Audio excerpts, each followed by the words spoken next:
So we just wanted a quick chat. We just did some sword and hammer work with Master Piscina, and unfortunately we lost the connection. So I thought I'd just cover off some of the things we started to talk about with that. And we talked a lot about there's this motion here and how this coming to this position here and how it's representing a windmill kind of effect. So you're coming into this kind of motion and you'll come to here. The other thing we talked about is when you pull back and that you go here, and that you're not necessarily having your hand forward, but you have it up this way, so enable you to hold the sword quite and the hammer quite nicely. So you want to make sure here, and you want to make sure that your knee is coming up straight away. So as soon as you lift your knee up. So that's the key thing there, is that as soon as you do this, your knee's coming up. Then we talked about quickly white horse stance and how different ways of getting into your white horse stance. How you could simply start from here and hands on and just do the 1, 2, 3, 4, 5. How you could circle this leg out, circle this leg out to get to that position there. Whether you could just pop out to this position here. Different ways of getting into your white horse stance that exist that you should really be practicing. The other thing we talked a bit about and we covered off was around the blocks and how you could block strike.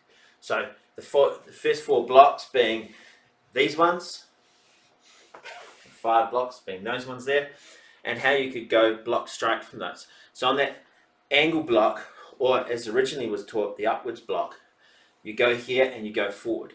So you're going forward this way, coming down, striking down on top. So we block and we strike down.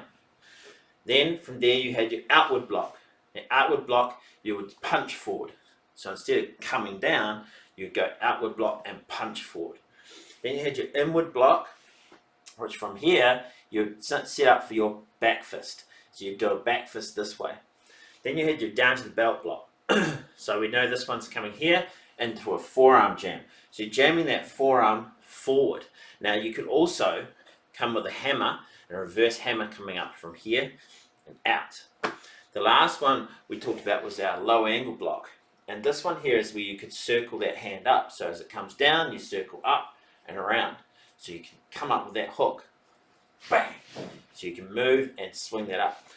So things you want to think about is when you practice some of this stuff is think about the first 5 blocks in the sword and hammer.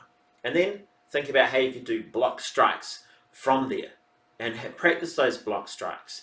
So we've got high angle and coming down, outward, coming forward, inward and a back fist, down to the belt, forearm, low angle, hook.